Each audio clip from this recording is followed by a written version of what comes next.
कांग्रेस के पास में कोई काम नहीं है, नहीं ये नहीं मतलब जरूरत ही नहीं है। तो ये आ गया।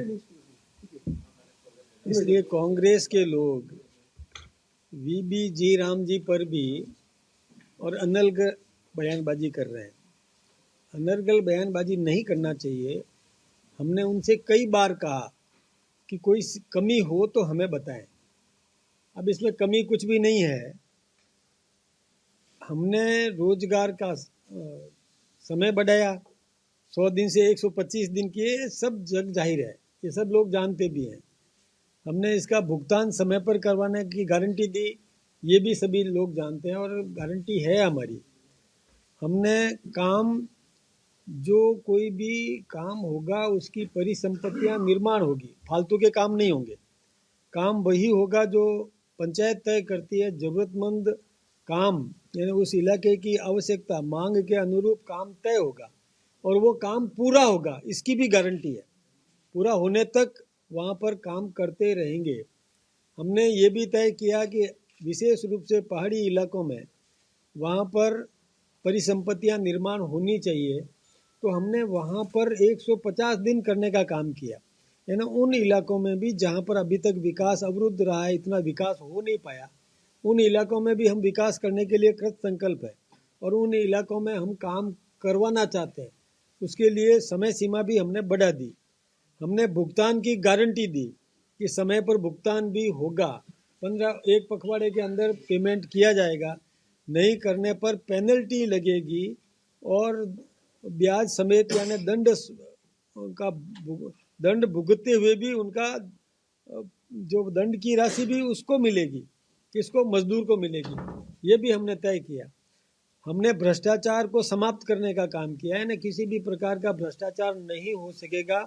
वो उसका चिन्ह, उसके चिन्ह से नौकरी लगेगी, उसकी पहचान से नौकरी लगेगी, पहचान से उसका जॉब कार्ड बनेगा, पहचान से भुगतान होगा, भुगतान उसके खाते में जाएगा।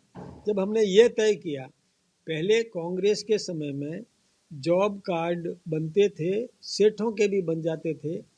कोई राजस्थान के बाहर व्यापार कर रहा है लेकिन यहाँ पर जॉब कार्ड बना देते थे और यहाँ जॉब कार्ड बनाकर उसका खाता यहाँ खुलवा लेते थे और खाते में से भुगतान उठा लिया करते थे। ये कांग्रेस के उस समय के नेताओं की कमाई का एक जरिया बन चुका था। भ्रष्टाचार उन्होंने पनपाया हुआ था। इवन कांग्रेस के मंत्रियों ने भी विधानसभा में स्वीकार किया। रमेश जो उनके मीणा जी है, उन्होंने भी इसको स्वीकार किया था कि हाँ, इसमें भ्रष्टाचार हुआ है। कई क्षेत्रों में हमें, इवन पश्चिमी बंगाल में तो बंद करना पड़ा। ये सारी है। अब हमने ये जब कहा कि भ्रष्टाचार कतई नहीं होने देंगे, तो ऐतराज क्यों कर रहे हैं ये समझ में नहीं आया। जहाँ तक उनको राम के नाम से ऐतराज है, तो मैं ये स्पष्ट करना चाहूँगा, अभी उनके एक नेता प्रताप सिंह जी खजरियावास ने भी क्लियर किया कि ये सब जानते हैं कि गारंटी फॉर रोजगार, तो रोजगार का आर लिया है ना, और एक ये मतलब और एम आजीविका मिशन, तो आजीविका ए लिया, मिशन का एम लिया, और इससे यदि राम बनता है तो उनको क्या ऐतराज है, क्या मुझे समझ में नहीं आया। और आगे जी जो आता है वो ग्रामीण से, नहीं, गारंटी फॉर रोजगार एंड आजीविका मिशन ग्रामीण, ये ग्रामीण लास्ट में आया है। तो अब इससे क्या ऐतराज है, उनको क्या तकलीफ हो रही है, ये मुझे नहीं समझ में आ रहा है। केवल मुद्दा विहीन मुद्दा बना करके वो और भ्रमित करने का काम कर रहे हैं। ये मुद्दा विहीन मुद्दा है, कोई मुद्दा है भी नहीं, लेकिन मुद्दा बना दिया। कभी वो किसी भी इश्यू को लेकर के मुद्दा बनाते रहते हैं, हंगामा करते रहते हैं। मैं सोचता हूँ कि कांग्रेस को अपने आप को संभालने की ज़रूरत है, सुधारने की ज़रूरत है। कुछ न कुछ मुद्दे, हाँ, जनहित के मुद्दे हो जिसमें हमारी कमी हो, एक कमी बता दे हमें, इसमें कमी बता दे, हम सुधार करने के लिए तैयार है कि हमने क्या गलत किया। भ्रष्टाचार समाप्त किया तो क्या गलत किया? परिसंपत्तियां स्थायी बननी चाहिए, पक्की, जैसे कोई पौंड है तो अधूरा नहीं छोड़ना, इसमें क्या गलत है? कोई निर्माण करना है तो वो होगा, मटेरियल कंपोनेंट तय कर दिया, लेबर कंपोनेंट भी तय कर दिया, उन लोगों को रोजगार मिलेगा, क्या तकलीफ है। अब जो बाहर व्यापार कर रहे हैं उनको यहाँ जॉब कार्ड नहीं बनेंगे, लाखों जॉब कार्ड, सैकड़ों जॉब कार्ड लोगों के घरों में पड़े रहते थे। तो अब हमने उसकी निगरानी की भी सुनिश्चित करी, 9% उसमें निगरानी के लिए कि सही काम हो रहा है कि नहीं हो रहा है, इसके लिए तय किया। अब कह रहे हैं कि 60-40 का रेशियो क्यों किया। मजदूर को तो तकलीफ नहीं है ना, मजदूर को तो भुगतान मिलेगा, चाहे केंद्र सरकार दे या राज्य सरकार दे। केंद्र से पैसा राज्य को आ रहा है, राज्य उसी में से तो पैसा देने वाला है। अब इसमें लेकिन निगरानी पक्की है, इसमें क्या तकलीफ हो सकती है उनको, ये समझ में नहीं आया। अब देखिए कांग्रेस में कैसे कैसे लोग हैं, या कांग्रेस किन का साथ दे रही है ये भी आप देख लो। पश्चिमी बंगाल में वहाँ की मुख्यमंत्री ममता बनर्जी, जिसने कोयला भ्रष्टाचार, कोयला घोटाला में एक कंपनी, उसकी जांच करने के लिए कोई ईडी गई, तो वो मुख्यमंत्री खुद, जिसने संविधान की शपथ ली है, वो खुद वहां पहुंच जाती है और वहां से डॉक्यूमेंट्स गायब कर देती है। उसके घर पर 2.5 घंटा रुक करके पूरी छानबीन करके वहां से पेपर निकाल के ले जाती है। उसके ऑफिस में जाकर के, और ईडी के, अब चूंकि मुख्यमंत्री है तो मुख्यमंत्री का एक थोड़ा खौफ भी रहता है, तो उसके हिसाब से वहां से फाइल निकाल करके और अपने कर्मचारी को दे करके और वहां से निकल जाती है, ईडी के कार्य में बाधा डालती है। उस पर क्यों नहीं बोलते हैं कांग्रेस के लोग। मुझे ये नहीं समझ में आया कि क्या हो गया है उन लोगों को, सांप सूंघ गया है क्या। अरे वहां पश्चिमी बंगाल में कांग्रेस शून्य है, कांग्रेस के लोग मारे जा रहे हैं, कांग्रेस मतलब अपने लोगों को बचा नहीं पा रही है, पिटाई हो रही है, भाग भाग करके और उनको पीछा करके कांग्रेस के लोगों को मारा जा रहा है। ये कांग्रेस के लोगों को सांप सूंघ गया। ऐसी राजनीति, इतनी हल्के स्तर की राजनीति करना कोई जरूरी है क्या, कि हमारे व्यक्ति तो मर रहे हैं, हमारे व्यक्ति को तो मार रहे हैं, लेकिन चूंकि हमको बीजेपी का विरोध करना है इसलिए उसका साथ देना है।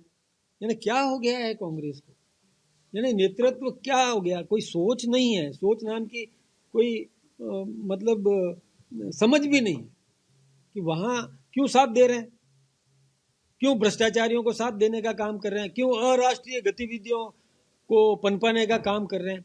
कहीं पर भी आज मैं एक बात बताऊं कि राहुल गांधी जी विदेश में जाकर के भारत की प्रतिष्ठा को धूमिल करने का काम कर रहे हैं, जड़ें तो खत्म हो रही है, और वहां पर इस प्रकार यानी अराष्ट्रीय गतिविधियों में लिप्त, ये बात ठीक नहीं है। मैं तो आप सबसे यही चाहूंगा कि कोई सही चीज सामने आए, नहीं तो इनको थोड़ा बेनकाब भी किया करो, पता चलना चाहिए कि वो कर क्या रहे हैं, ऐसा क्यों काम कर रहे हैं। यहाँ पर कई लोगों को और परेशान करने के निमित्त अनर्गल किसी भी प्रकार का बयानबाजी कर लेते हैं। एक दूसरा मैं संदेश और देना चाहता हूँ कि हमें समाज में कुटुंब प्रबोधन बहुत जरूरी है, ये हमको जनता को सिखाने की जरूरत है। मैं एक विषय से हट के बात कर रहा हूँ आपसे, ये विषय है, ये हम आपके साथ चर्चा करना चाहते थे।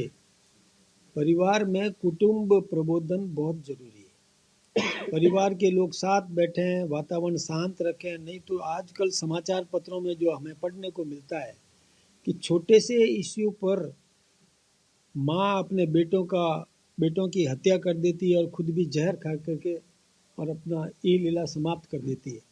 तो ये जो एक आक्रोश है, परिवार के साथ बैठ करके समस्या का समाधान करना, शांतिपूर्ण तरीके से समाधान करना, ये छोड़ दिया है, ये ठीक बात नहीं है।